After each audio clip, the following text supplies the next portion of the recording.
ሰላም ሰላም ውድ የኢትዮ ሼፍ ቤተሰቦች፣ ዛሬም እንደተለመደው በአዲስ የምግብ አሰራር መጥተናል።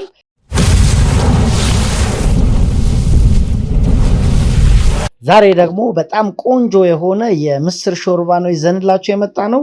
ለጉንፋን እንዲሁም ለብርዱ አማራጭ የሚሆን ቆንጆ የምስር ሾርባ አሰራር ነው። ይህንን የምስር ሾርባ ለመስራት ቀይ ሽንኩርት፣ ባሮ ሽንኩርት እንደምታዩት ከፍ ከፍ አድርገን በደንብ ሳይደቅ እንከትፈዋለን። በመቀጠል ሴሎሪ እንደዚህ ግንዱን ደቀቅ አድርገን በትንሹ እንከትፈዋለን። ነጭ ሽንኩርት ታጥቦ የተላጠ እንደምትመለከቱት ጨፍለቅ ጨፍለቅ አድርገን እናዘጋጀዋለን። እንዲሁም ዝንጅብል እንደምትፈልጉት መጠን ማዘጋጀት ትችላላችሁ። ጉንፋን ከያዛችሁ በዛ አድርጋችሁ መጠቀም ትችላላችሁ ዝንጅብሉን።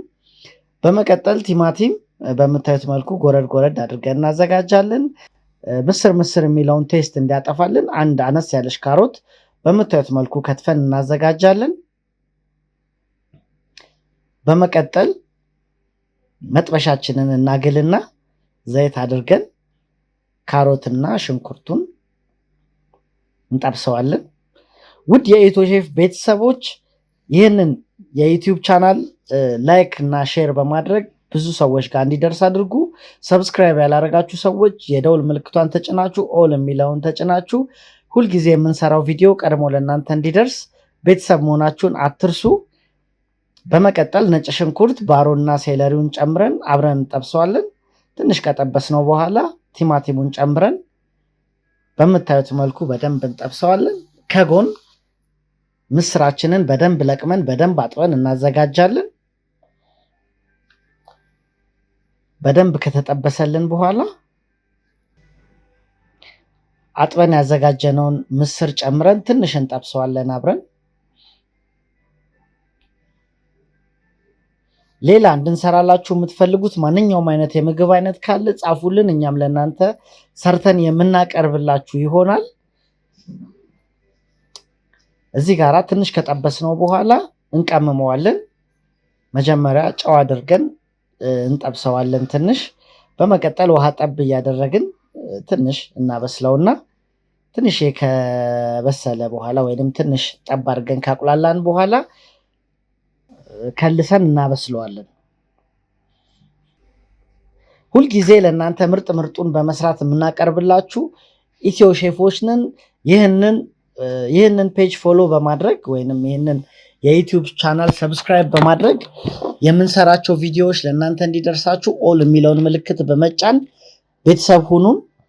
እዚህ ጋራ ቁንዶ በርበሬ ጨምረን በደንብ እናሸዋለን። ኦልሬዲ በስሎልናል። እናጠፋውና ትንሽ እናቀዘቅዘዋለን። በመቀጠል መፍጫ ውስጥ ከተን እንፈጨዋለን። ጾም ካልሆነ ክሬም መጠቀም ትችላላችሁ። ክሬም መጠቀም የምትችሉ ሰዎች ማለት ነው።